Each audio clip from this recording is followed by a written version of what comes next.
Hello बच्चों, मैं गुलाम अस्करी आपके अपने YouTube channel star coaching star पर आपका अभिनंदन, आपका स्वागत करता हूं। और भौतिक विज्ञान के एक महत्वपूर्ण यूनिट स्थिर वैद्युतिकी के अंतर्गत चैप्टर 1 वैद्युत क्षेत्र आपके सामने लेकर के आया हूं। स्टूडेंट्स, भौतिक विज्ञान को स्टार्ट करने से पहले केवल 2 मिनट में अपने शब्दों के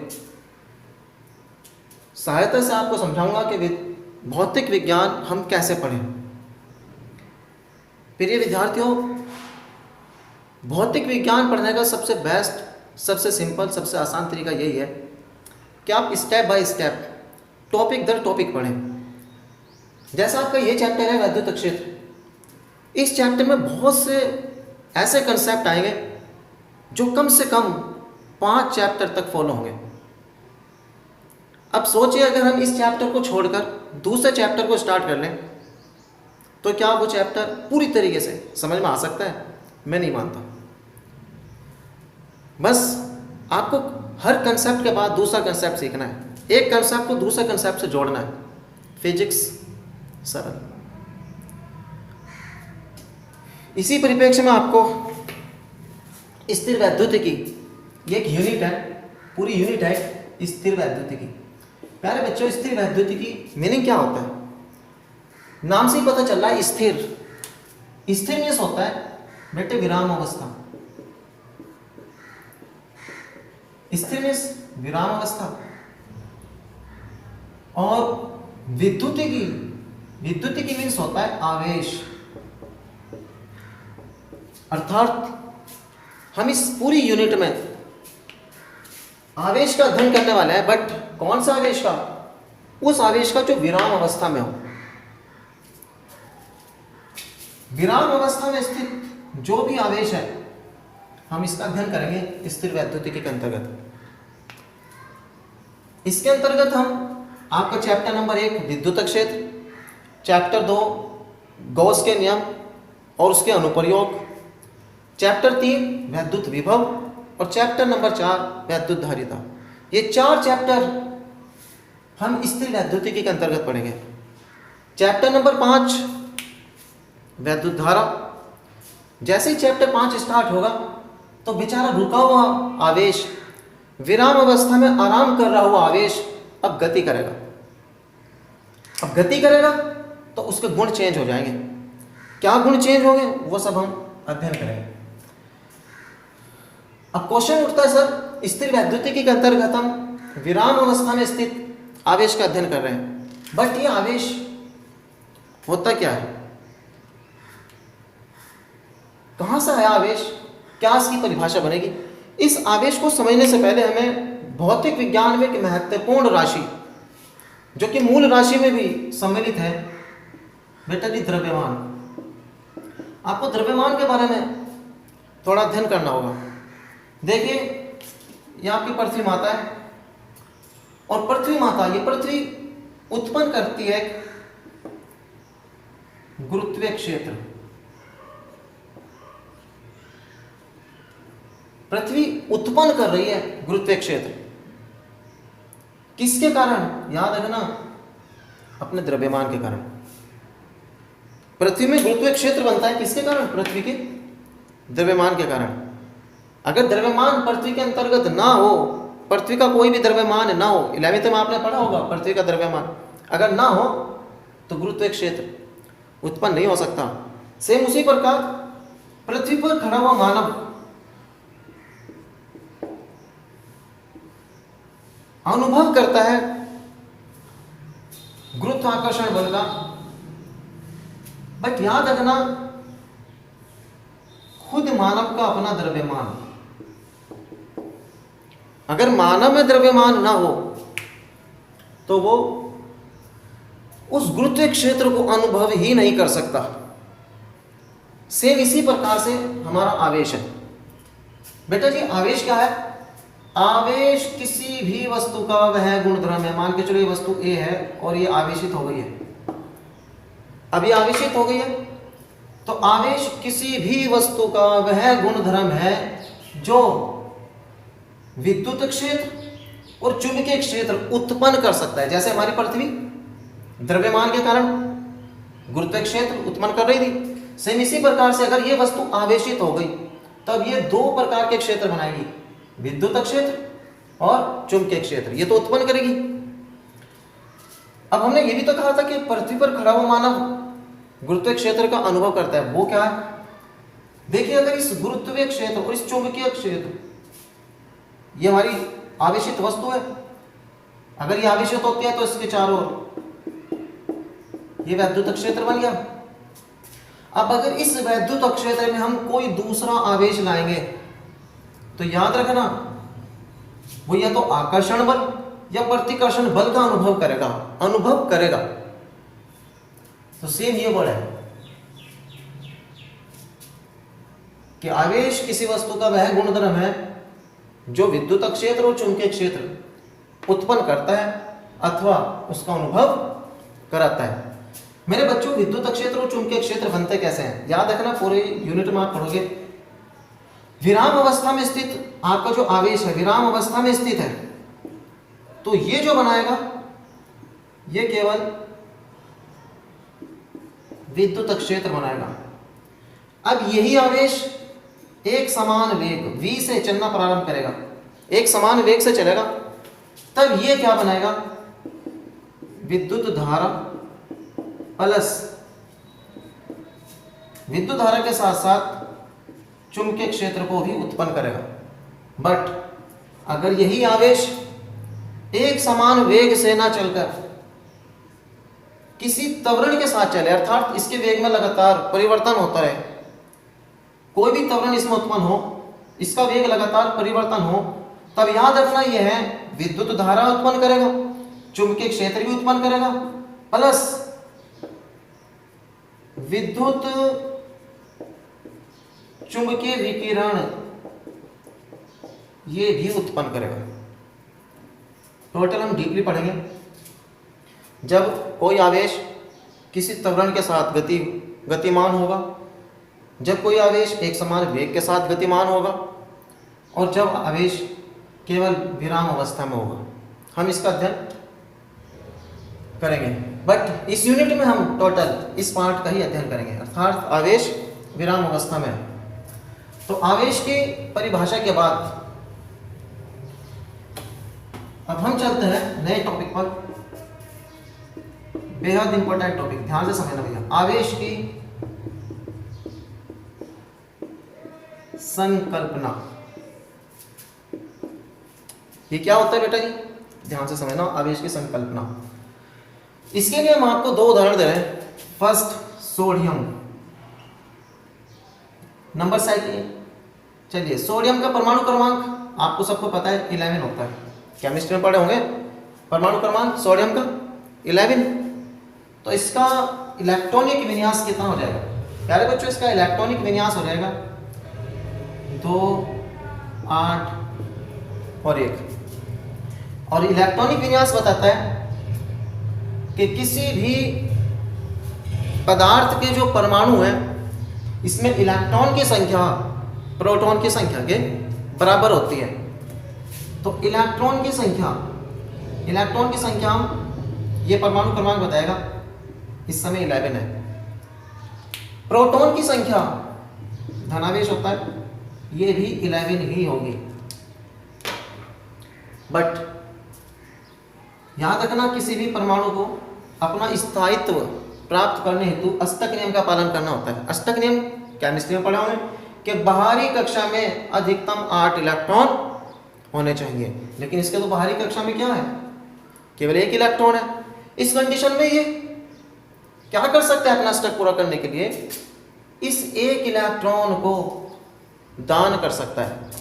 देखिए, यहां से इसने 1 इलेक्ट्रॉन दान कर दिया। प्यारे बच्चों, 1 इलेक्ट्रॉन दान हो गया तो परमाणु क्रमांक तो 11 ही रहेगा, बट इलेक्ट्रॉनिक विन्यास कितना हो जाएगा? 2 और 8। अष्टक नियम कंप्लीट हो जाएगा, 2 और 8। 1 इलेक्ट्रॉन दान दिया है, इसका मीनिंग है कि 1 इलेक्ट्रॉन यहां से निकल गया। अब बताइए, इलेक्ट्रॉन तो निकल गया, तो इलेक्ट्रॉन अब सोडियम के पास कितने बचेंगे? सोडियम के पास इलेक्ट्रॉन बचेंगे 10, लेकिन प्रोटॉन थोड़े ना दान किया है, प्रोटॉन सेम 11। यहां से कुछ निष्कर्ष प्राप्त करिए आप। देखिए, जब भी कोई वस्तु इलेक्ट्रॉन का दान करती है तब प्रोटॉन और इलेक्ट्रॉन की अगर गणना की जाए तो प्रोटॉन अधिक हो रहा है, इलेक्ट्रॉन कम हो रहे हैं। इस पर ध्यान लगाइए। जब इसने इलेक्ट्रॉन दान दिख रहा है तब इलेक्ट्रॉन कम हो गए, प्रोटॉन अधिक हो गए। प्रोटॉन को होता है धनावेश, इलेक्ट्रॉन को होता है ऋण आवेश। अर्थात अब ये जो वस्तु है जिसने इलेक्ट्रॉन दान किया है, इस पे अधिक क्या रहा है, अधिकतम क्या हो गया है, प्रोटॉन की अधिकता हो गई है। इसीलिए हम कहते हैं सोडियम प्लस 1 इलेक्ट्रॉन ऐसे। अर्थात यहां से निष्कर्ष निकल रहा है, जब भी कोई वस्तु इलेक्ट्रॉन का दान करेगी वह वस्तु धन आवेशित हो जाएगी। जस्ट इसके विपरीत आप दूसरा एग्जांपल लीजिएगा। देखिए बेटे, क्लोरीन, क्लोरीन का परमाणु क्रमांक सबको पता है 17 होता है और इलेक्ट्रॉनिक विन्यास हो जाएगा 2, 8 और 7। अब इलेक्ट्रॉनिक विन्यास 2, 8, 7 के अकॉर्डिंग इलेक्ट्रॉन की संख्या भी 17, प्रोटॉन की संख्या भी 17। बट वही अष्टक नियम कंप्लीट करने के लिए से 1 इलेक्ट्रॉन यहाँ पे ग्रहण करना होगा। अच्छा भैया, 1 इलेक्ट्रॉन ग्रहण किया तो इलेक्ट्रॉनिक विन्यास कुछ इस प्रकार से बनेगा 2, 8 और 8। अष्टक नियम तो कंप्लीट हो गया, बट 1 इलेक्ट्रॉन ग्रहण किया गया है। अब इलेक्ट्रॉन ग्रहण किया है, तब इलेक्ट्रॉन देखो 2, 8, 10 और 8 18 हो गए, बट प्रोटॉन तो ग्रहण ही नहीं करा, प्रोटॉन से वही 17। निष्कर्ष निकाला, इस वस्तु पर इलेक्ट्रॉन अधिक है, प्रोटॉन कम है, इलेक्ट्रॉन पे ऋणावेश होता है। अर्थात ये वस्तु पे, इस वस्तु पे ऋणावेश अधिक है और धनावेश कम है, तो हम कहेंगे ये वस्तु ऋण आवेशित हो चुकी है। निष्कर्ष ये मैन है। हमने क्या निष्कर्ष निकाला है कि जो वस्तु इलेक्ट्रॉन का दान करती है वह धनावेशित हो जाएगी, जो वस्तु इलेक्ट्रॉन को ग्रहण करती है वह ऋण आवेशित हो जाएगी, जो वस्तु इलेक्ट्रॉन का दान करेगी वह धनावेशित होगी, जो वस्तु इलेक्ट्रॉन का ग्रहण करेगी वो वस्तु ऋण आवेशित हो जाएगी। ये थी हमारी बेटा जी आवेश की संकल्पना। कोई इतनी बड़ी बात नहीं है, बट यहाँ से मोस्ट इंपोर्टेंट क्वेश्चन बनता है कि सर आप ये तो बताइएगा कि इलेक्ट्रॉन का ही दान क्यों हो रहा है, आदान प्रदान इलेक्ट्रॉन का ही क्यों हो रहा है, प्रोटॉन का क्यों नहीं हो रहा है। भैया प्रोटॉन को दान क्यों नहीं कर सकते? कोई भी वस्तु या कोई परमाणु अपने प्रोटॉन को दान क्यों नहीं कर रहा है, प्रोटॉन को ग्रहण ही क्यों नहीं कर रहा है? उसका जल्दी से आप आंसर समझिएगा। केमिस्ट्री में आप जानते होंगे ये आपका परमाणु बेटा जी, और इसके अंदर होता है नाभिक। नाभिक के अंदर क्या होता है, ये प्रोटॉन जिस पर धनावेश होता है, न्यूट्रॉन जो आवेश विहीन होता है, और इस नाभिक के बाहर कक्षकों में पाए जाते हैं इलेक्ट्रॉन। इलेक्ट्रॉन पे चार्ज होता है बेटे माइनस, इलेक्ट्रॉन पे चार्ज होता है माइनस। ये लगातार कंटिन्यू चक्कर लगाते रहेंगे। अब याद रखना है इस इलेक्ट्रॉन और इस प्रोटॉन के मध्य एक बल काम करेगा, वो बल होगा नाभिकीय बल। नाभिकीय बल, देखिए बेटा ये इलेक्ट्रॉन इस नाभिक के बिल्कुल निकट में है तो ये जो बल लगेगा, और ये इलेक्ट्रॉन इस नाभिक के सापेक्ष इतनी दूरी पर है तो इस पे भी एक नाभिकीय बल लगेगा, बट दोनों में डिफरेंस होगा। क्या डिफरेंस है कि ये नाभिकीय बल परबल है, किसकी अपेक्षा, इसकी अपेक्षा। दूरी बढ़ती जा रही है, बल कमजोर होता जाएगा, बल दुर्बल होता चला जाएगा। बस मेरे प्यारे बच्चों याद रखना, नाभिक के बाहर के वो कक्षक जो नाभिक से दूर होते हैं उन्हें कहते हैं संयोजी कक्षाएं, जो ज्यादा दूर हो जाती हैं। वहां पे नाभिकीय बल तो लगता है बट वो दुर्बल होता है। दुर्बल नाभिकीय बल होने की वजह से वो इलेक्ट्रॉन अपने उस कक्षक को छोड़ सकता है। देखिए कभी भी प्रोटॉन इस नाभिक को नहीं छोड़ सकता, त्याग ही नहीं कर सकता इसका, बट इलेक्ट्रॉन इस कक्षक को छोड़ सकता है, इस कक्षा को भी छोड़ सकता है। केमिस्ट्री में तो पढ़े होंगे ना कि इलेक्ट्रॉन को अगर ऊर्जा दें तो यह अपनी उच्च कक्षा में प्रवेश कर जाएगा। ये निम्न ऊर्जा स्तर है, ये उच्च ऊर्जा स्तर है। तो इस निम्न ऊर्जा स्तर में अगर कोई इलेक्ट्रॉन अगर इसे ऊर्जा देंगे, ये दूसरी ऊर्जा स्तर में यानी दूसरी कक्षा में प्रवेश कर जाएगा, और ऊर्जा देंगे तो और तीसरी कक्षा में प्रवेश कर जाएगा। पढ़ा होगा आपने बोहर का नियम, बोहर के नियम में यही तो था सब। अब मेरे प्यारे बच्चों, जो इलेक्ट्रॉन दुर्बल नाभिकीय बल के द्वारा बंधे होंगे उन्हीं की संभावना होगी कि वो ही अपना स्थान छोड़ सकते हैं। बस उन्हीं का आदान उन्हीं का प्रदान हो सकता है, उन्हीं को हम दान कर सकते हैं। बट ये क्वेश्चन है सर आपने बता दिया, चलो इस इलेक्ट्रॉन को तो दान कर दिया हमने क्योंकि नाभिकीय बल कमजोर है, बट फिर कोई ऐसा परमाणु, कोई ऐसा पदार्थ जो इलेक्ट्रॉन ग्रहण करता है, वो इलेक्ट्रॉन ही ग्रहण क्यों करता है, वो प्रोटॉन ग्रहण क्यों नहीं करता? उसका ही बेटे यही आंसर है कि नाभिकीय बल जिस परमाणु में भी दुर्बल होंगे उसकी प्रकृति होगी कि हम अपने, देखिए ये नाभिक, इसके बाहर कक्षाएं, इलेक्ट्रॉन और प्रोटॉन, माइनस और प्लस के कारण नाभिकीय बल बन गया। अब इलेक्ट्रॉन का ध्यान दुर्बल नाभिकीय बल के कारण हुआ है, बट इलेक्ट्रॉन को ग्रहण क्यों करते हैं पदार्थ वो समझिएगा। देखिए भैया उसका रीजन ये है कि जिसकी कक्षाओं के मध्य, जिसकी कक्षाओं में पाए जाने वाले इलेक्ट्रॉन और नाभिक में पाए जाने वाले प्रोटॉन के मध्य नाभिकीय बल परबल होगा, दुर्बल नहीं परबल होगा, तब उन परमाणुओं की विशेषता, उन पदार्थों की विशेषता ये होगी कि हम अपने इलेक्ट्रॉन को तो भैया ग्रहण नहीं, हम अपने इलेक्ट्रॉन को तो दान कर ही नहीं सकते, हमने तो परबल नाभिकीय बल बना रखा है। हाँ आप चाहो तो हमें और इलेक्ट्रॉन दे सकते हो, हम उसे भी ग्रहण करने की क्षमता रखते हैं। हमारा तो नाभिकीय बल इतना परबल है कि हमारा इलेक्ट्रॉन अपनी कक्षा को छोड़ के जाएगा ही नहीं, बट आप चाहो तो इसमें एंट्री करा सकते हो दूसरे इलेक्ट्रॉन की। तो नाभिकीय बल परबल होने की वजह से जिस पदार्थ का नाभिकीय बल परबल होगा वहीं पे इलेक्ट्रॉन को ग्रहण करेंगे पदार्थ। अब ध्यान से समझेंगे इस टॉपिक को। निष्कर्ष ये निकला कि जो वस्तुएं इलेक्ट्रॉन का ग्रहण करेंगी तब वो हो जाएंगी धनावेशित, जो वस्तुएं इलेक्ट्रॉन का दान करेंगी वो हो जाएंगी ऋणावेशित। इस प्रकार से धनावेशित और ऋणावेशित। अब बच्चों नेक्स्ट टॉपिक हम चलते हैं। आवेश की परिभाषा आपको बता दी, आपको ये बता दें कि इस यूनिट में हम केवल और केवल विराम अवस्था में स्थित आवेश का ही अध्ययन करेंगे। नेक्स्ट टॉपिक हमारा बेटा जी आवेश के मात्रक, आवेश के मात्रक।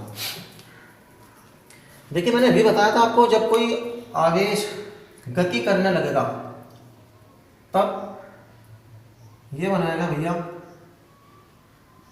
विद्युत धारा बनाएगा प्लस चुंबकीय क्षेत्र भी बनाएगा। हम कह सकते हैं कि आवेश के प्रवाह की दर को विद्युत धारा कहेंगे, आवेश के प्रवाह की दर को विद्युत धारा। तो यहां से एक फॉर्मूला हमें पता लगा था I बराबर Q अपॉन T, जो हम चैप्टर नंबर 5 में डिटेल में पढ़ेंगे कि विद्युत धारा क्यों बनती है, क्या रीजन होता है, डिटेल में पढ़ेंगे। बट यहाँ से तो केवल इसका मात्रक ज्ञात करना है, I बराबर Q अपॉन T, और यहाँ पे I है विद्युत धारा, Q आवेश है, T समय है, तो Q बराबर कितना हो जाएगा बेटा जी I गुना T। तो इसका जो मात्रक बनेगा मात्रक ये बेटा एसआई यूनिट में, एसआई यूनिट में जो मात्रक बनना है, वैद्युत धारा का मात्रक होता है एम्पियर, समय का मात्रक होता है बेटा सेकेंड, और ये emperor into second, ampere into second SI unit में इसका अन्य मात्रक, इसे कहते हैं हम कूलाम।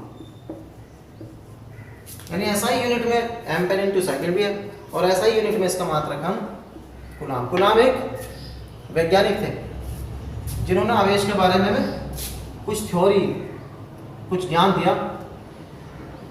ये तो था एसआई यूनिट में, बट सीजीएस यूनिट में बेटे क्या होता है देखिए। सीजीएस यूनिट में आवेश का मात्रक याद रखना,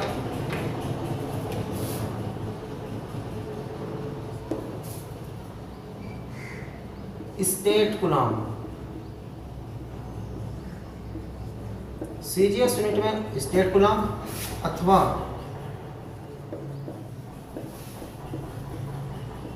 फ्रैंकलिन। अब भैया फ्रैंकलिन क्यों हुआ है, आज डिटेल में पढ़ेंगे कि फ्रैंकलिन का क्या योगदान है आवेश के क्षेत्र में, पढ़ेंगे फ्रैंकलिन के बारे में। तो स्टेट कूलाम और फ्रैंकलिन ये सीजीएस यूनिट में होगा।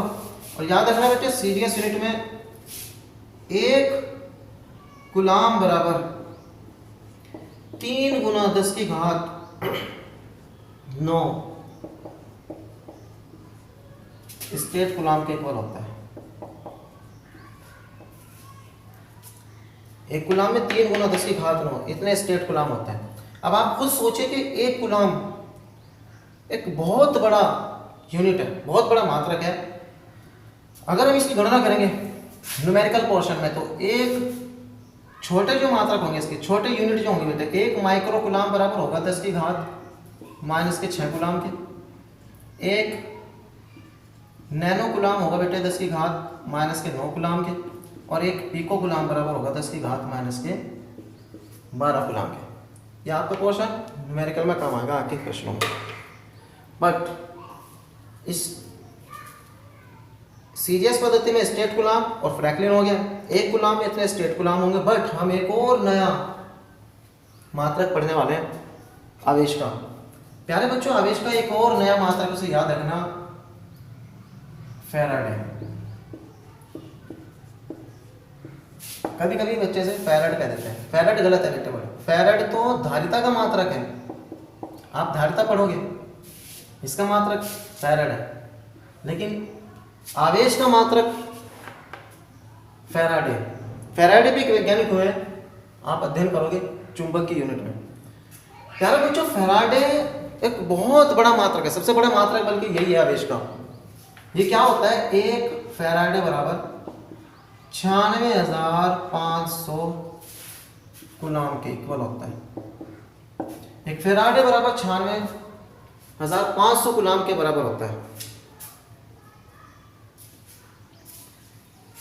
तो अगर आपसे कहें कि आवेश का सबसे बड़ा मात्रक, तो याद रखना आवेश का सबसे बड़ा मात्रक यही है फैराडे, और सबसे छोटा मात्रक यही है बेटे स्टेट कूलाम, ये फ्रैंकलिन।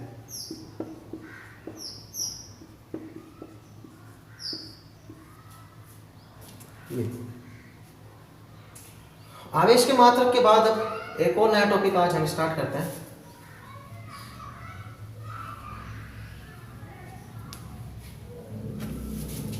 ध्यान से सुनिएगा बेटे। आवेश के प्रकार।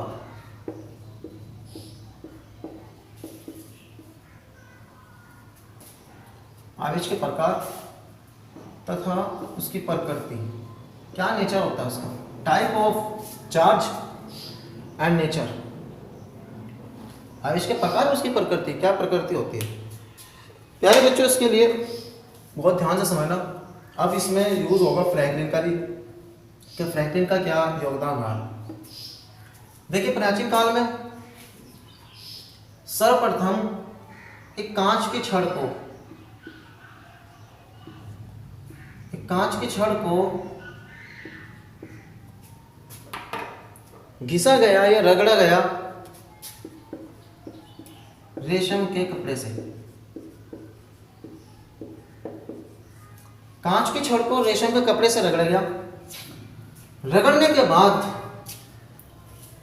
एक निष्कर्ष प्राप्त हुआ कि कांच की छड़ बहुत हल्के हल्के छोटे छोटे कणों को, जैसे कागज के छोटे छोटे टुकड़े, इस प्रकार के कणों को अपनी ओर आकर्षित कर रही है।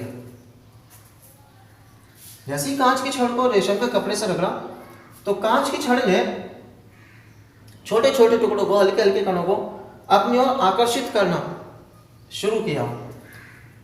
तब वैज्ञानिकों ने निष्कर्ष ये निकाला कि कोई गुण कांच की छड़ पर ऐसा आया है जिसने इसे मजबूर कर दिया है कि वो छोटे छोटे सूक्ष्म कणों को अपनी ओर आकर्षित करे। ये सबसे पहले बताने वाले वैज्ञानिक थे बेटा जी थेल्स।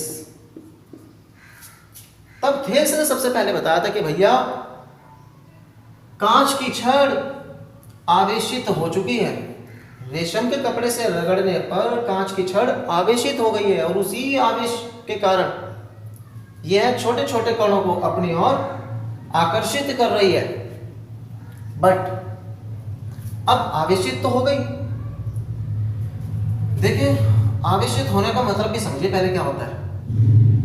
कोई भी पदार्थ है, मान के चलो ये परमाणु है, परमाणु में इलेक्ट्रॉन की संख्या और प्रोटॉन की संख्या दोनों समान होती है, इसलिए हम परमाणु को कहते हैं बेटे उदासीन कण। सेम इसी प्रकार से वे वस्तुएं जिन पर इलेक्ट्रॉन और प्रोटॉन समान मात्रा में होंगे वे वस्तुएं कहलाएंगी उदासीन वस्तुएं। बट अभी तो आपने पढ़ा था कि इलेक्ट्रॉन का आदान भी हो सकता है, प्रदान भी हो सकता है। ये कोई वस्तु ए है, मान के चलो ये उदासीन है, कहीं से इस पर एक इलेक्ट्रॉन और आ गया। अब इस कंडीशन में ये वस्तु कहलाएगी ऋण आवेशित। और अगर इस ही वस्तु पर कहीं से पॉजिटिव चार्ज दे दे, इस उदासीन वस्तु पर, अरे पॉजिटिव चार्ज, ये इलेक्ट्रॉन को त्याग दे, ये इलेक्ट्रॉन को त्याग दे, तब यही वस्तु ये कहलाएगी धन आवेशित।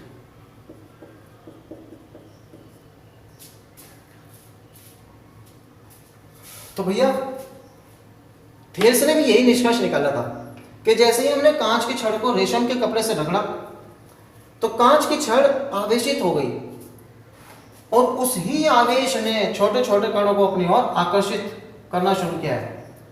तब वैज्ञानिक हुए थे फ्रैंकलिन ने कहा था कि भैया कांच की छड़ को जब रेशम के कपड़े से रगड़ा, ये बात 100% सही है कि आवेशित हो गई, बट उन्होंने अपनी इच्छा से इस कांच की छड़ को धनात्मक माना।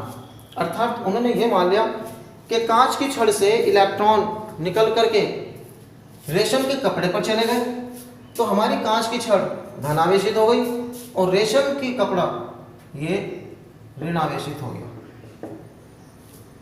ये किसने स्वेच्छा से अपनी इसे धनावेश मानने वाले वैज्ञानिक कौन थे?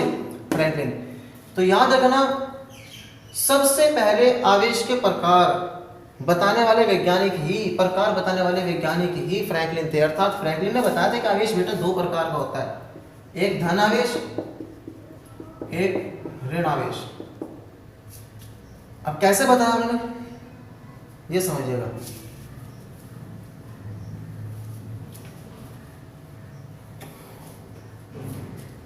आवेश के प्रकार जब बता दिए धनावेश और ऋण आवेश, तब खोज हुई आवेश की प्रकृति के बारे में कि सर आवेश की प्रकृति क्या होती है, नेचर ऑफ चार्ज ये क्या होता है।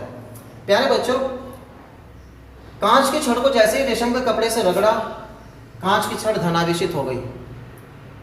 दूसरी कांच की छड़ को फिर रेशम के कपड़े से रगड़ा, फिर वो धनावेशित होगी।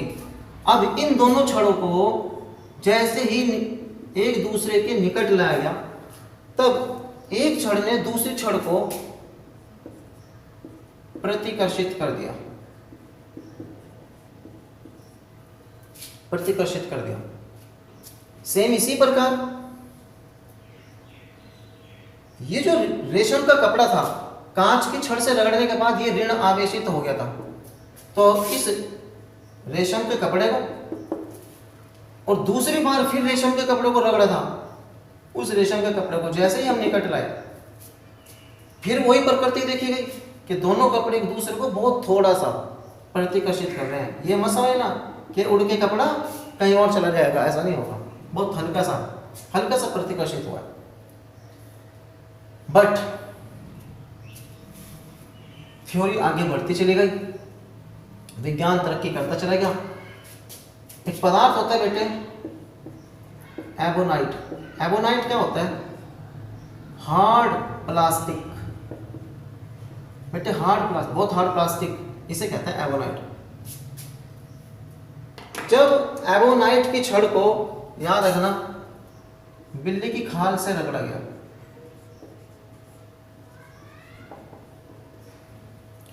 जब एबोनाइट को बिल्ली की खाल से रगड़ा गया तब क्या हुआ देखिएगा।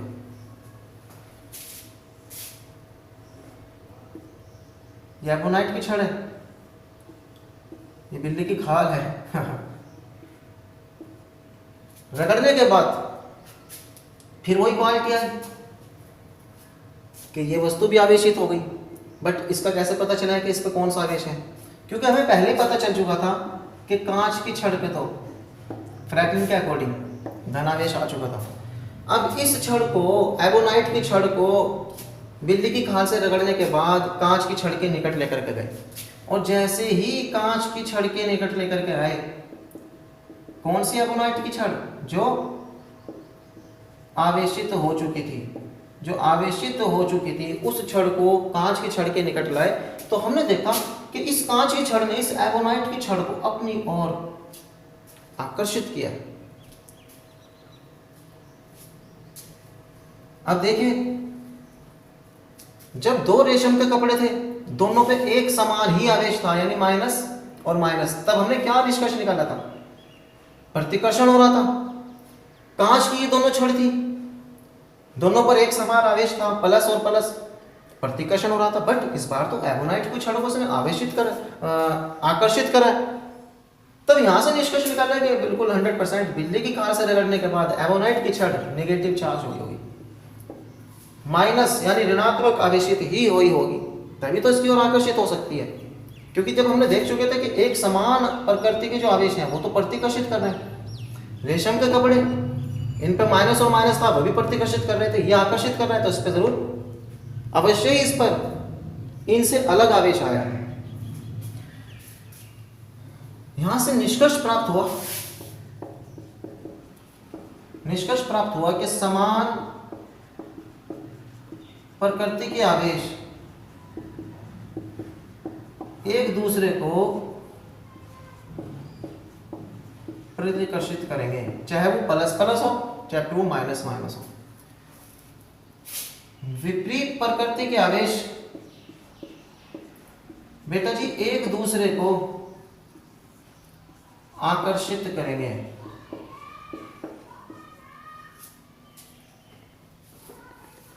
चलिए आपको और छोटी सी डिटेल बताता हूं। देखिए कहानी में ट्विस्ट और आता है। भाई साहब फ्रैंकलिन ने ये कैसे कह दिया कि इन पर आवेशित तो हुआ कि एक क्षण धन आवेशित हुई, एक ऋण आवेशित हुई, ये कैसे बताया उसने? इसका भी मैं तरीका समझाता हूं आपको। आवेश सबसे पहले फ्रैंकलिन ने ही बताया था बेटा कि आवेश दो प्रकार के हैं। कौन कौन से? धन आवेश और ऋण आवेश। बट उसने बताया कैसे? देखिए उसने फॉर्मूला ये फॉलो किया, एक मैथ का रूल फॉलो किया यहां पर। जैसे आप जानते हो प्लस के 5 और माइनस के 5 कैंसिल होके 0, और 0 का मतलब उदासीन। इसने क्या किया कि कांच की छड़ को रेशम के कपड़े से रगड़ा, तो कांच की छड़ पॉजिटिव चार्ज हो गई, और रेशम का कपड़ा नेगेटिव चार्ज हो गया। कैसे हो गया सब आपको बता दिया मैंने कि अवश्य ही कांच की छड़ को रगड़ने के बाद इसमें से इलेक्ट्रॉन दान होंगे, इसमें से निकले होंगे, और इस पर इलेक्ट्रॉन ग्रहण किए गए होंगे, तभी तो ये ऋणात्मक हुई है। कैसे बताया उसने धन और ऋण। प्यारे बच्चों, जब कांच की छड़ को रगड़ने के बाद ये कांच की छड़ है जो आवेशित हुई, इसके पास छोटे छोटे हल्के हल्के टुकड़े रहे कागज के, ये हल्के कण जो भी हैं पदार्थ के, इसकी ओर आकर्षित होना शुरू हुए। ठीक, बढ़िया।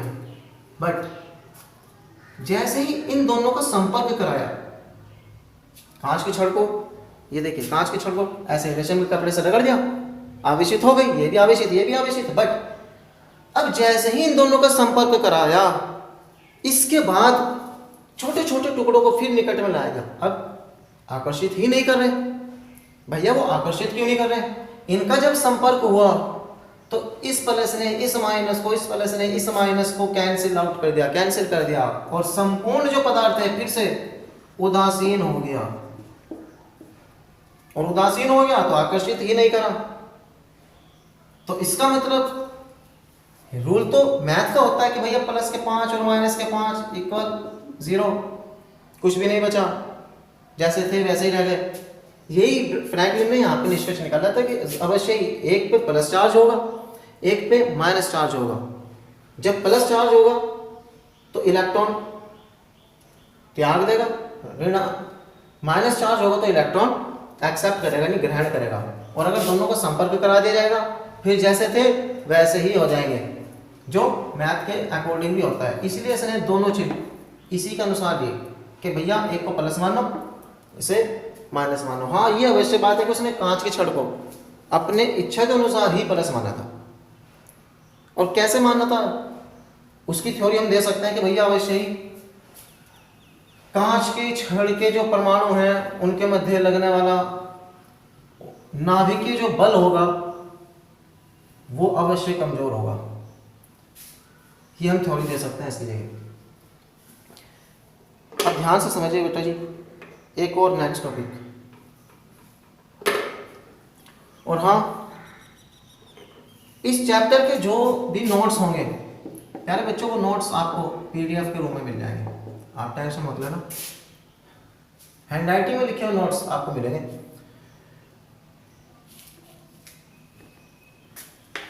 देखिएगा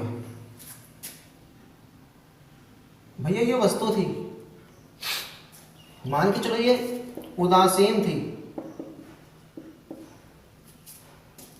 बट इस पर कोई भी इलेक्ट्रॉन आ गया, बाहर से आ गया, तब ये क्या कहलाएगी? ऋण आवेशित हो जाएगी।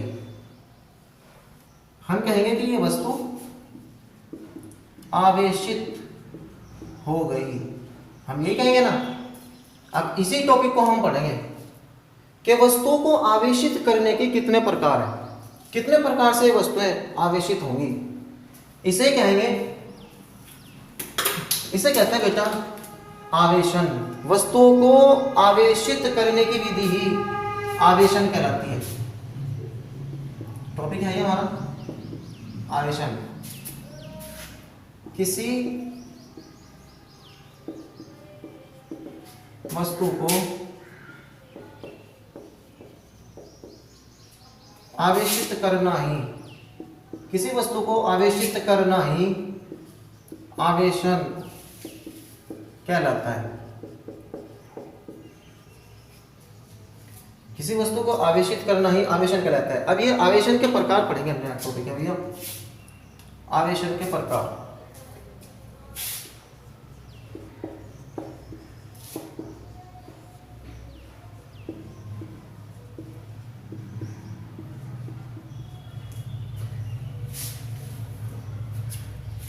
ये टॉपिक है हमारा आवेशन के प्रकार। प्यारे बच्चों याद रखना, बहुत इंपॉर्टेंट टॉपिक है। यहां से बताऊंगा क्या बात इंपॉर्टेंट है जो पूरी यूनिट में चलेगी। याद रखना, आवेशन के 3 प्रकार होंगे। नंबर 1 घर्षण विधि द्वारा,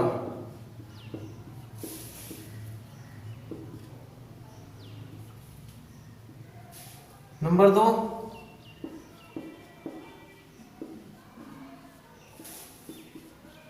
संपर्क विधि के द्वारा, और नंबर 3 प्रेरण विधि के द्वारा हम किसी भी वस्तु को आवेशित कर सकते हैं इन 3 विधियों के द्वारा। 3 टाइप है बेटे, और इनमें भी मैं फिर कह रहा हूँ, ये जो आपकी प्रेरण विधि है बेटा, ये जो प्रेरण विधि है ये बेहद बेहद बेहद इंपॉर्टेंट है। इंपॉर्टेंट बोर्ड एग्जाम के लिए नहीं है, बट पूरी यूनिट के लिए इंपॉर्टेंट है। स्थिर वैद्युतिकी में आप बार बार पढ़ेंगे कि प्रेरण के द्वारा ये हो गया, प्रेरण के द्वारा ये हो गया, आपको यही नहीं पता कि प्रेरण क्या होता है, फिर टफ हो जाएगा बहुत। इसलिए इस विधि को तो बहुत ध्यान से समझना होगा प्रेरण विधि को। देखिए सबसे पहले मैं समझाता हूं कि घर्षण विधि के द्वारा कोई भी वस्तु आवेशित कैसे होगी, अर्थात में आवेशन कैसे होगा।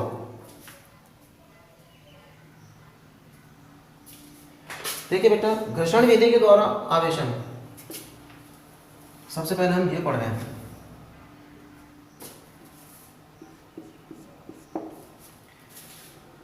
जस्ट अभी भी तो आपने पढ़ा है, ये कांच की छड़ है,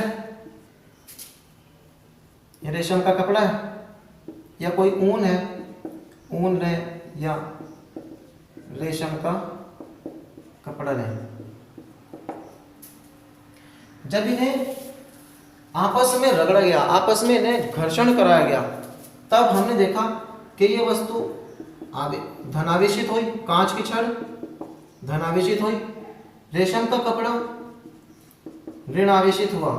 अर्थात इन्हें रगड़ने से पहले क्या था, ये कांच की छड़ ऐसे थी, ये रेशम का कपड़ा ऐसे था। रगड़ने से पूर्व किस अवस्था में थे? उदासीन अवस्था में। ये भी उदासीन अवस्था में थे। रगड़ा तो ये धनात्मक आवेश हो गई, ये ऋणात्मक आवेशित हो गई, ये ऋण आवेशित हुई, ये धन आवेशित हुआ। बट बेटा हुआ किस तरीके से, वो क्या हुआ, सब आपको मैंने बता दिया। उदासीन का मतलब इस पर नेट चार्ज, नेट आवेश 0। याद रखना, उदासीन का मतलब नेट आवेश 0, आवेश 0 नहीं, नेट आवेश 0 कह रहा हूं। अर्थात जब ये उदासीन थी, इसके अंदर ये कांच की छड़ है, कांच की छड़ परमाणुओं से मिलकर बनी होगी, परमाणुओं में इलेक्ट्रॉन भी होंगे, परमाणुओं में प्रोटॉन भी होंगे, और इलेक्ट्रॉन और प्रोटॉन दोनों बराबर होंगे, इसीलिए उस परमाणु को उदासीन कहा गया होगा। और सारे परमाणु उदासीन होंगे, क्योंकि एक पदार्थ में असंख्य परमाणु होंगे, सारे के सारे परमाणु उदासीन, तो पूरा का पूरा पदार्थ उदासीन। लेकिन अब ये नहीं कह सकते इसमें अंदर आवेश नहीं है। आवेश तो है, किस रूप में? इलेक्ट्रॉन के रूप में और प्रोटॉन के रूप में आवेश है, बट वो दोनों इक्वल मात्रा में है। अगर 10 इलेक्ट्रॉन है तो 10 ही प्रोटॉन भी है, इसलिए ये उदासीन है। ये मत समझना इसमें तो कोई आवेश है ही नहीं। अरे भैया आवेश है, लेकिन दोनों इक्वल मात्रा में, इसलिए उदासीन है। अब घर्षण जैसे करा, मान के चलो इस पे 15 इलेक्ट्रॉन थे, इस पर 15 प्रोटॉन थे घर्षण से पहले। अब जैसे ही घर्षण कराया, इसका एक इलेक्ट्रॉन यहां पर पहुंच गया, घर्षण कराने के बाद एक इलेक्ट्रॉन इसने त्याग कर दिया, तो कितने इलेक्ट्रॉन यहां पर आ जाएंगे? देखिए जैसे ही यहां से इलेक्ट्रॉन निकला, इस पर हो जाएंगे 16 इलेक्ट्रॉन। भैया इस पे कितने इलेक्ट्रॉन रह जाएंगे? इस पर रह जाएंगे 9 इलेक्ट्रॉन। अब इलेक्ट्रॉन कम हो गए, प्रोटॉन अधिक हो गए। प्रोटॉन अधिक होने का मतलब है कि वस्तु धनावेशित हो गई, अब पॉजिटिव रहेगी। इलेक्ट्रॉन बेचारे में पहले 15 इलेक्ट्रॉन थे, अब 16 इलेक्ट्रॉन, यानी इसकी अपेक्षा, धन आवेश की अपेक्षा ऋण आवेश अधिक है, इसलिए वस्तु ऋणावेशित हो गई। तो ये टाइप होता है घर्षण के द्वारा आवेशित करना। अर्थात इसे ऐसे लिखेंगे, मैं फिर कह रहा हूं, इस पूरे चैप्टर के आपको नोट्स मिलेंगे पक्का, लेकिन फिर भी समझिए।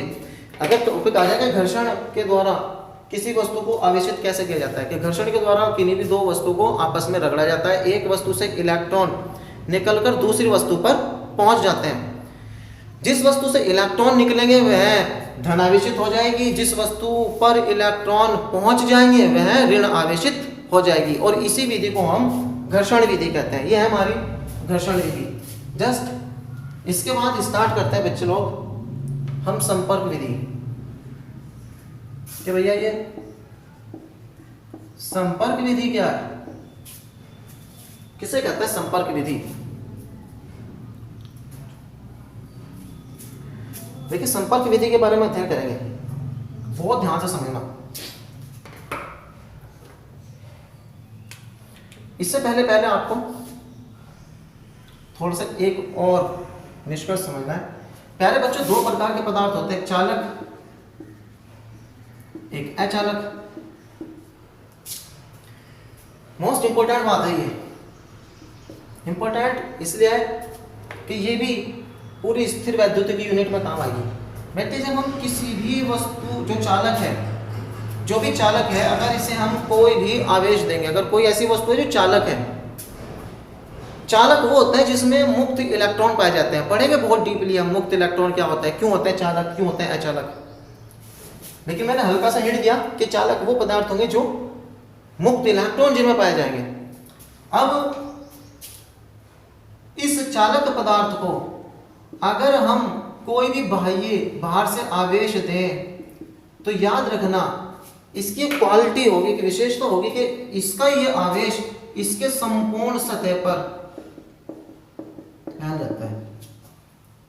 बट इसके विपरीत ये जो अचालक पदार्थ होता है, इसे जो भी हम आवेश देंगे वो केवल उसी स्थान पर रहता है। अब ऐसा क्यों होता है, ये हम नेक्स्ट चैप्टर में पूरी डिटेल में पढ़ेंगे ऐसा क्यों होता है। नेक्स्ट चैप्टर इसी का कि ऐसा क्यों हुआ, ऐसा क्यों। बस आपको थोड़ा ध्यान रखना है कि चालक में जहां पर हम आवेश देंगे संपूर्ण परस्पर फैल जाएगा, लेकिन अचालक में ऐसा नहीं होगा। जिस जगह भी आवेश दिया जाएगा केवल वहीं पर स्थिर हो जाएगा, वहीं पर रुक रहेगा। अब देखिए संपर्क विधि, अच्छे से समझना कि संपर्क विधि क्या होती है। बेटा, संपर्क विधि में हम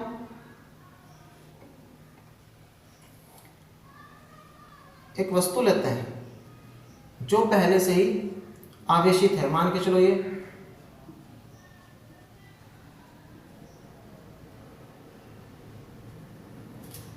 धनावेशित है पहले से, और नाम से पता चला है संपर्क, यानी इसके संपर्क में ला रहे हैं एक और वस्तु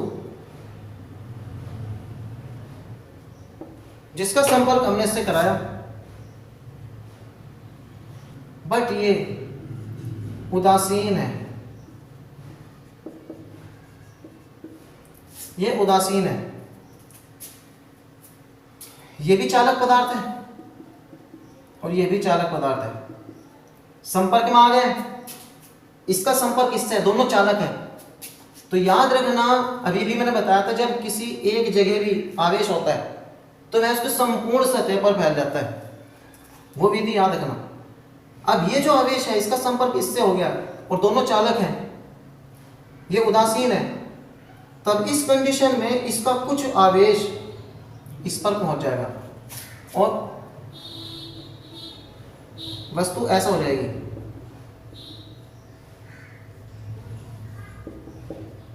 जो उदासीन वस्तु थी अब इस पर भी चार्ज आ गया, पहले इस पर चार्ज नहीं था कोई, बट इसके संपर्क में आने के बाद इसका कुछ आवेश ऐसे इस पर चला गया, कुछ इस पर ही रह गया और दोनों वस्तुएं आवेशित हो गई। यानी संपर्क विधि के द्वारा यह भी वस्तु कैसे हो गई, अब आवेशित हो गई। यानी हम यहाँ से बहु विकल्प में क्वेश्चन अति लघु में आ जाता है कि अगर कोई वस्तु धनावेशित है तो संपर्क विधि के द्वारा दूसरी वस्तु को किस प्रकार का आवेश दिया जा सकता है, तो धनावेश ही दिया जा सकता है। अगर ये ऋण आवेशित होती तो दूसरी वस्तु भी, आवेशित होने वाली वस्तु भी ऋण आवेशित होती संपर्क विधि में। बट ये वर्ड याद रखना जो मैं समझा रहा हूँ बेटा जी, याद रखना ये है ना, ये है कुचालक स्टैंड, इन्हें कुचालक स्टैंड कहते हैं। ये कुचालक स्टैंड क्यों लगाया गया यहां पर, देखिए कुचालक स्टैंड इसलिए लगाए गए कि यहां अगर चालक स्टैंड होते,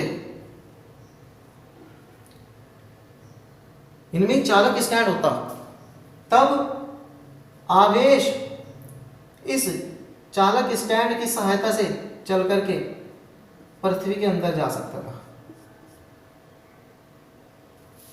पृथ्वी के अंदर चला जाता। और जब इसी का आवेश पृथ्वी के अंदर चला जाता तो बेचारा ये इसे क्या ट्रांसफर कर सकता था, स्थानांतरण इसे कब कर सकता था, दे ही नहीं सकता था, इसी का आवेश नहीं होता। इसलिए संपर्क विधि में दोनों वस्तुओं को कुचालक स्टैंड पर रखा जाता है। देखिए मोस्ट इंपोर्टेंट क्वेश्चन आपको बताता हूं, देखिए ये कांच की छड़ है, समझिए कांच की छड़ है, ये रेशम का कपड़ा है, हम इससे रगड़ रहे हैं, क्या है धनावेशित हो जाएगी? अभी आपने पढ़ा होनी तो चाहिए, बट बच्चा लोग नहीं होगी। आप क्या होगे सर ये कौन सा जादू कर रहे हैं आप? कभी कहते हो कि कांच की छड़ धनावेशित हो जाएगी रगड़ने के बाद, अब कह रहे हैं होगी नहीं, नहीं होगी, समझिएगा। प्यारे बच्चों ये कांच की छड़ है, हमारा इसका संपर्क हमारे हाथ से है, ये रेशम का कपड़ा है, इसका संपर्क हमारे हाथ से है, हम जैसे ही इसे रगड़ेंगे और हमारे शरीर का संपर्क पृथ्वी से है, हमारे शरीर का संपर्क पृथ्वी से है, तो याद रखना जैसे ही हम रगड़ेंगे इसमें जो भी आवेश इसका निकला है, इलेक्ट्रॉन इसने त्याग दिया ना, तो इलेक्ट्रॉन त्यागने के बाद रेशम के कपड़े पर आएंगे, बट वो जो इलेक्ट्रॉन एक्स्ट्रा रेशम के कपड़े पर गया था वो हमारे शरीर से होता हुआ पृथ्वी के अंदर चला जाएगा, क्योंकि हमारा संपर्क पृथ्वी से है। और ना तो ये वस्तु आवेशित होगी, ना ही ये वस्तु आवेशित होगी, ना ये ऋण आवेशित होगी, ना ये धन आवेशित होगी। तो फिर कैसे करें बेटा लोगों? इसे ऐसे करें कि जब हम किसी वस्तु को आवेशित करना होता है घर्षण विधि में भी, तब हम इस कांच की छड़ पर या कोई लकड़ी का एक टुकड़ा लगा लेते हैं, यानी इस पर एक कुचालक पदार्थ थोड़ा सा लगा लेते हैं और उसका संपर्क, उस कुचालक पदार्थ का संपर्क हम अपना हाथ से करते हैं। तब जैसे ही इसे रगड़ेंगे, क्योंकि कुचालक पदार्थ इस सतह पर आ गया, अब इलेक्ट्रॉन निकल करके हमारे शरीर तक नहीं आ पाएंगे। कुचालक पदार्थ है कि जो इलेक्ट्रॉन के प्रवाह को रोकता है, तब वो वस्तुएं दोनों ही आवेशित होंगी। यही यहाँ पर रोल है। अगर कुचालक स्टैंड होगा तो इसका आवेश चलने से यहीं पर रुक जाएगा, चलेगा ही नहीं नीचे की ओर, और दोनों वस्तुएं आवेशित होंगी। खैर ये मैंने आपको डिटेल में बता दिया कि आवेशित करने के लिए चाहे वो घर्षण विधि हो चाहे संपर्क विधि हो, एक मुख्य शर्त यह होती है कि जब हम घर्षण विधि में भी आवेशित करेंगे तो कुचालक पदार्थ कांच की छड़ पर या किसी भी छड़ पर जिसे आवेशित करना है उसके संपर्क में होना चाहिए। ये थी हमारी दो प्रकार की विधियां आवेशित करने की, नंबर 1 घर्षण विधि और नंबर 2 संपर्क विधि। जस्ट इसके बाद आज हम टॉपिक खत्म कर लेते हैं तीसरी विधि को भी। बेटा लोग तीसरी विधि बहुत बहुत ज्यादा इंपॉर्टेंट है, बहुत ज्यादा इंपॉर्टेंट। थर्ड विधि का नाम है बेटे प्रेरण विधि, मोस्ट इंपॉर्टेंट है। प्रेरण विधि को बहुत अच्छे से समझना है बेटे। देखिए प्रेरण विधि क्या होती है, नाम से पता चल रहा है प्रेरण। देखो घर्षण के नाम से पता चल रहा था कि वस्तुओं को घिसा गया है, आपस में रगड़ा गया है, कोई दिक्कत नहीं। संपर्क के नाम से पता चल रहा था कि दो वस्तुओं को संपर्क में लाया गया है, तब वो आवेशित हुए, कोई टेंशन नहीं। बट सर प्रेरण का मतलब कि ना तो हम आपस में घर्षण करा सकते हो ना ही संपर्क में ला सकते हैं। सोचिए एक वस्तु यह है, एक वस्तु यह है, और हम इन्हें संपर्क में भी नहीं ला रहे, क्या ये आवेशित हो सकते हैं दोनों? कल्पना करो। कल्पना करने से तो ऐसा लगता है सर मुश्किल है, ये भी उदासीन है, ये भी उदासीन है, ये यहाँ रखी, ये यहाँ रखी, मुझे नहीं लगता कि वो आवेशित हो जाएगी। बट होंगी, साइंस कहता है कि होंगी। किस विधि के द्वारा? प्रेरण विधि के द्वारा। देखिए कैसे होंगी वो ढंग से समझना आपको। सबसे पहले जिस वस्तु को हमें आवेशित करना है उसे लेंगे। मान के चलो ये एक वस्तु है बेटे, और ये वस्तु है उदासीन, किसी कुचालक स्टैंड पर रखी है उदासीन वस्तु। मेरे प्यारे बच्चों उदासीन में ये कंडीशन होता है कि जितना उस पर धनावेश होता है उतना ही मात्रा ऋण आवेश की भी होती है, उसे उदासीन कहते हैं। हाँ ये कहते हैं कि नेट आवेश, उसका नेट आवेश की बात कर रहा हूँ, 0 होता है। अगर इसमें 5 प्लस के होंगे तो 5 माइनस के होंगे। ये एक उदासीन वस्तु है, अर्थात इसमें कुछ ऐसे हैं plus minus plus minus plus minus plus minus minus. देखिए प्रेरण विधि को ढंग से समझना। मैंने 6 इलेक्ट्रॉन दर्शाए इसके अंदर, और 6 प्रोटॉन, 6 धनात्मक आवेश दर्शाए, तो इस कारण से ये उदासीन है। बट अभी इस उदासीन वस्तु को हमें आवेशित करना है। आवेशित कैसे कर सकते हैं बेटा, कि इसका या तो इस पर प्लस ज़्यादा हो जाए या माइनस ज़्यादा हो जाए, एक भी अगर अधिक हो गया तो आवेशित हो जाएगी। अब इसे आवेशित करें तो कैसे करें, समझिएगा। इस वस्तु के निकट मैंने कांच की छड़ को लाया, और ऐसी कांच की छड़ जो पहले ही रेशम के कपड़े से रगड़ी हुई थी। और जब रेशम के कपड़े से रगड़ी हुई थी तो कांच की छड़ बेटे कैसी होगी, कांच की छड़ हो जाएगी धन आवेशित। प्यारे बच्चों ध्यान से समझो, कांच की छड़ को मैंने इसके संपर्क में नहीं कराया, अगर संपर्क करा दूंगा तो विधि संपर्क हो जाएगी। कांच की छड़ को मैंने इससे रगड़ा नहीं है, नहीं तो कैसे विधि हो जाएगी, घर्षण। ना मैंने संपर्क का यूज किया ना घर्षण का यूज किया। अभी देखो इसके बीच में गैप है, बट इससे पॉजिटिव चार्ज कहां से आया, रेशम के कपड़े से रगड़ने के बाद। अब देखिए ये धन आवेश है। अभी मैंने बताया था जो समान प्रकृति के आवेश हैं, आवेश की प्रकृति पढ़ाई थी ना, समान प्रकृति के आवेश एक दूसरे को प्रतिकर्षित करते हैं। ये जो प्लस है बेटे, इस उदासीन वस्तु के प्लस को प्रतिकर्षित करेगा। प्रतिकर्षित का मतलब ऐसे कर देगा, अपने से दूर, सब ऐसे, और अट्रैक्ट करेगा, आकर्षित करेगा किन्हें, इन भाई साहब को। ये क्यों करा सर, अभी तो पढ़ाया था कि समान प्रकृति के आवेश प्रतिकर्षित करेंगे और विपरीत प्रकृति का आवेश एक दूसरे को आकर्षित कर लेंगे। तो विपरीत प्रकृति के होने के कारण एक दूसरे को ये आकर्षित करा। चलिए भैया, लेकिन सर अभी भी इसमें तो 6 ही धनावेश है और 6 ऋणावेश है, अभी भी वस्तु तो उदासीन है, अभी भी वस्तु तो उदासीन है। आवेशित तो इसे तभी अभी भी नहीं कह सकते। लेकिन मेरे प्यारे बच्चों, जैसे ही ये कंडीशन हो जाए, अब जैसे ही ये कंडीशन हो जाए तब तुम्हें क्या करना है। ये पहला चित्र था, ये दूसरी कंडीशन, तीसरी कंडीशन समझना। अब इस वस्तु को जिसमें प्लस आवेश ऐसे है और ऋण आवेश ऐसे है और कांच की छड़ ऐसे है। अब इसमें क्या करेंगे कि एक चालक तार लेंगे और चालक तार का संपर्क इस सतह से करके पृथ्वी से कर देंगे। इसे कहते हैं बेटा भू संपर्कित करना। हमने इसे भू संपर्कित कर दिया। अब याद रखना बेटा जी, हमारी जो पृथ्वी है वो भी एक उदासीन पदार्थ की भांति काम करती है। उसके अंदर भी धनावेश और ऋणावेश समान मात्रा में उपस्थित है। जैसे ही यह है चालक तार, जैसे ही चालक तार, अच्छा चालक तार का संपर्क इस धनावेश से है ना, और इस चालक तार का संपर्क पृथ्वी से भी है, तब पृथ्वी के कुछ माइनस चार्ज यहां से, इलेक्ट्रॉन पृथ्वी के माइनस चार्ज यहां से, ऋण आवेश पृथ्वी का इस चालक तार की सहायता से चलेगा और चलने के बाद इसके इस पॉजिटिव चार्ज को कैंसिल कर देगा। जैसे एक माइनस इस प्लस को कैंसिल, दूसरा माइनस इस प्लस को कैंसिल, तीसरा माइनस इस प्लस को, सारे आपस में एक दूसरे से कैंसिल हो गए।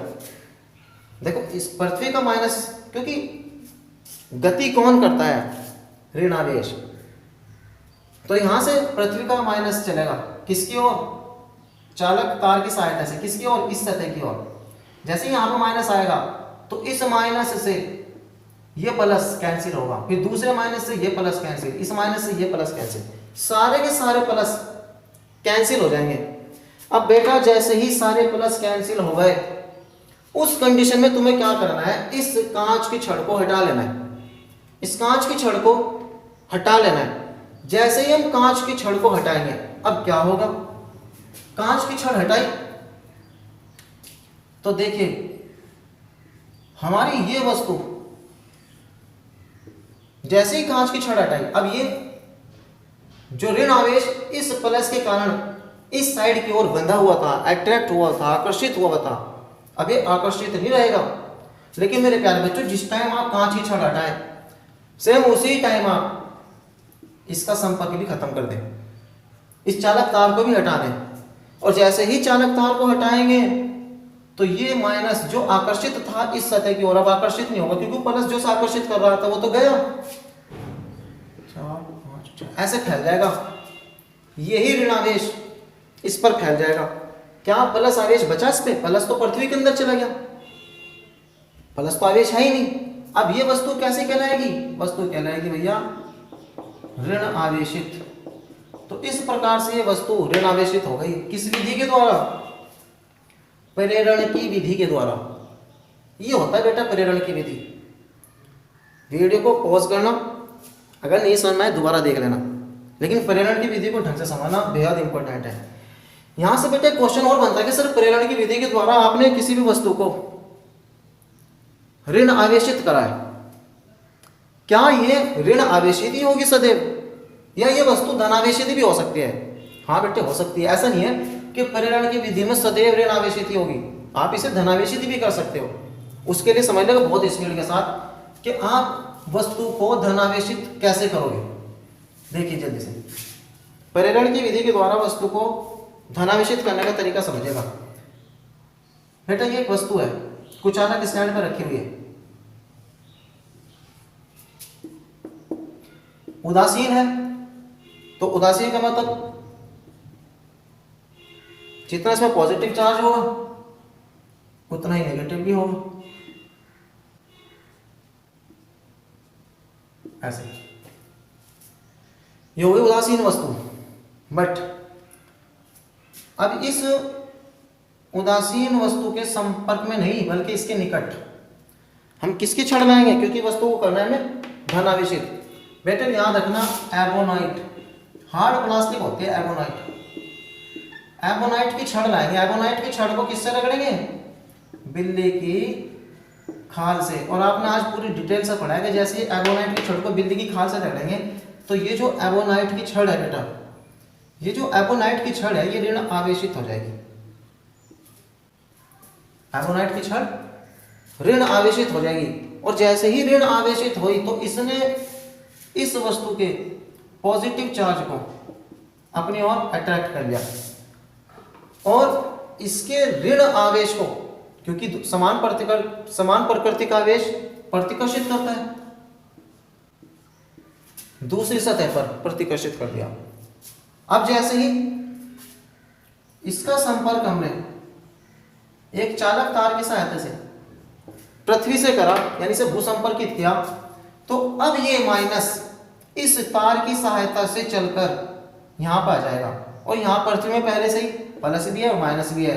अब पृथ्वी का जो प्लस है इस तार में आने वाले इस माइनस को क्या कर देगा? कैंसिल कर देगा, और जब कैंसिल कर देगा सारा माइनस पृथ्वी के अंदर समा जाएगा। फिर क्या करेंगे? इस तार को भी हटा देंगे और इस एबोनाइट की छड़ को भी हटा देंगे, और एबोनाइट की छड़ को हटाने के बाद आपकी जो वस्तु बचेगी बस इस पे ये बचेगा पॉजिटिव चार्ज, और वस्तु कहलाएगी हमारी धन आवेशित। वस्तु कहलाएगी धन आवेशित। तो भैया ये छोटा सा एक बेसिक डिटेल थी इस चैप्टर की, विद्युत क्षेत्र की। ऐसा नहीं है कि बहुत बड़ा हमने कोई कारनामा सीखा है, लेकिन फिर भी इसमें जो प्रेरण विधि है वो तो बेहद इंपॉर्टेंट है। एक बेसिक डिटेल आज आपके सामने आई है। मेन चैप्टर जब स्टार्ट होगा, इसी चैप्टर में आप शायद कल पढ़ेंगे कूलॉम का नियम। कल हम कूलॉम का नियम पढ़ेंगे, और वहीं से ही चैप्टर मेरे अकॉर्डिंग तो रियल में स्टार्ट हो जाएगा। लेकिन इससे पहले मैं फिर बताता हूँ कल हम क्या क्या टॉपिक पढ़ने वाले हैं। देखिए कल हम टॉपिक पढ़ेंगे सबसे पहले आवेश के गुण, बहुत इंपॉर्टेंट होंगे, जिसमें हम पढ़ेंगे क्वांटीकरण का सिद्धांत। आवेश में ये भी गुण पाया जाता है।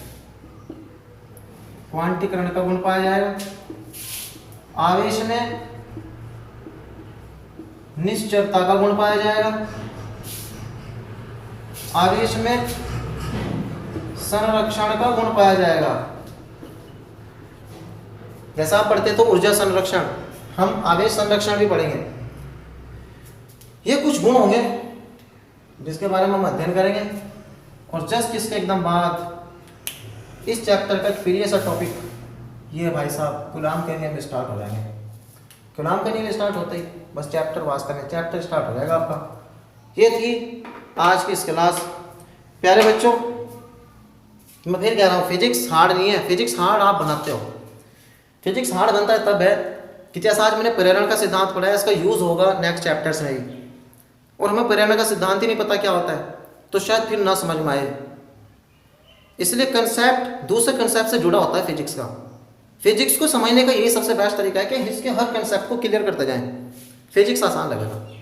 और वास्तव में जब हम डेरिवेशन करेंगे, ये तो बेसिक थ्योरेटिकल पोर्शन आज था और पढ़ाना इसलिए कंपलसरी था कि आपके सिलेबस में है, छोड़ भी नहीं सकते थे इसे।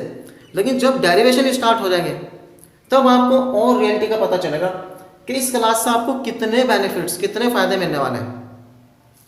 तो आपका स्वागत इस चैनल पर। धन्यवाद इस वीडियो को देखने के लिए। इसी आशा के साथ कि आप इस क्लास से उपयोगी ज्ञान अपने लिए हासिल करोगे और जो आप अपना लक्ष्य बना कर रखे हुए हो उस लक्ष्य की ओर एक कदम और आगे बढ़ जाएंगे। धन्यवाद प्रिय विद्यार्थियों।